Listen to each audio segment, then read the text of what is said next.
Bonjour à toi!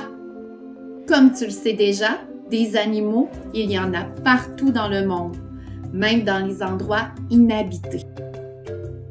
Il y en a même que nous ne connaissons pas encore parce qu'ils vivent dans des endroits que l'homme n'a pas encore explorés, comme les profondeurs de l'océan. Tu sais aussi que tous les animaux ne vivent pas sur les mêmes continents. Ils ont chacun leur habitat et leur mode de vie. Tout comme les humains, ils font partie de l'univers vivant. Qu'ils vivent dans la savane, sur une ferme ou encore disparus de la surface de la Terre, plusieurs caractéristiques communes peuvent les identifier. Ça peut être leur façon de se nourrir, leur façon de se déplacer, de respirer et même de la manière qu'ils ont leur bébé. Tu vas voir, il y a tellement de choses à apprendre sur eux. C'est un monde fascinant.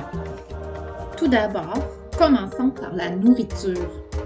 Les animaux ne mangent pas tous la même chose et c'est pourquoi ils sont classés dans différentes catégories. Prenons par exemple le loup. C'est un chasseur redoutable. Son plat préféré, la viande bien saignante.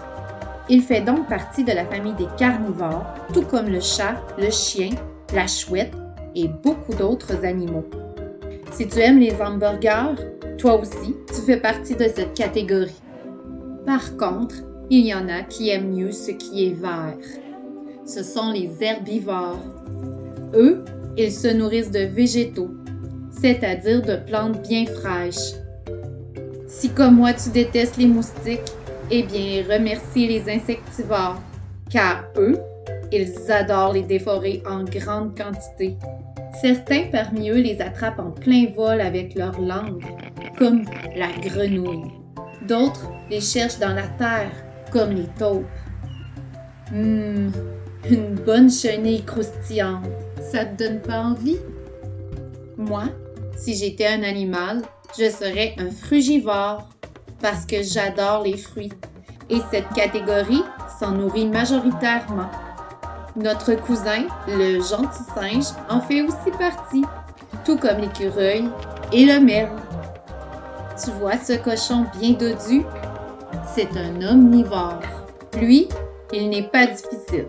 Il se nourrit de tout. Il est très gourmand.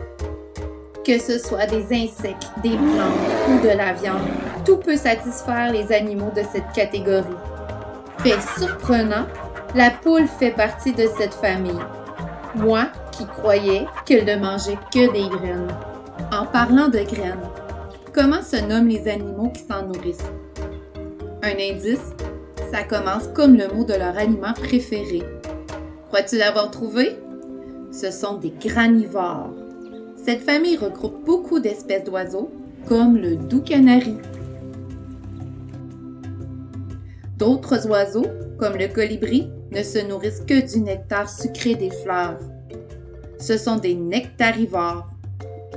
Certaines espèces de chauves-souris, pas toutes, font aussi partie de cette famille.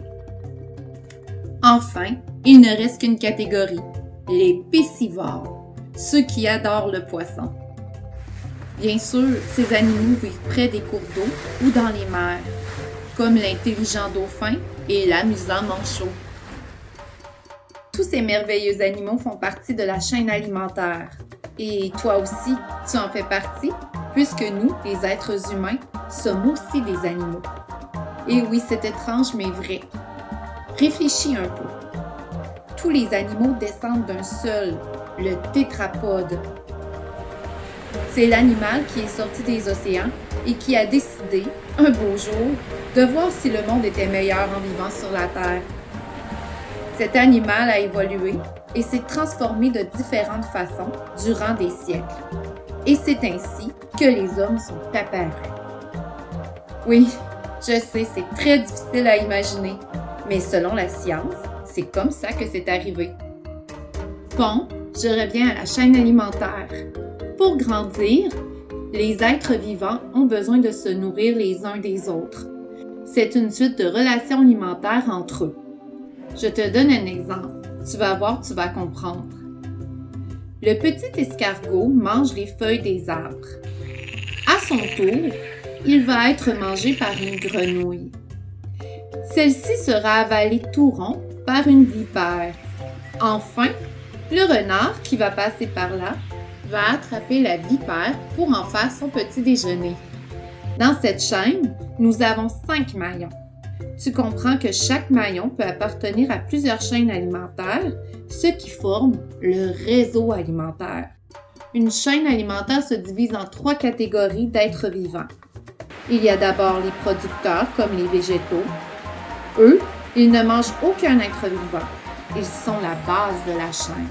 Ensuite, il y a celle des consommateurs.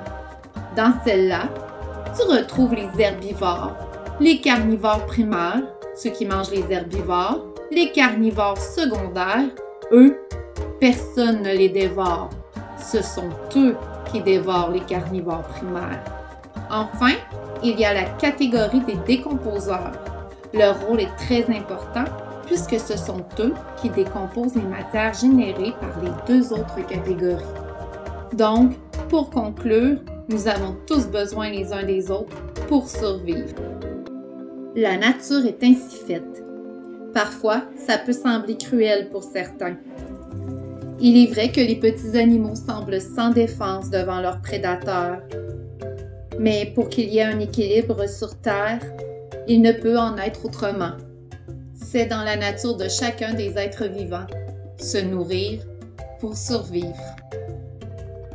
Je te dis à la prochaine et on se revoit très bientôt pour de nouvelles découvertes.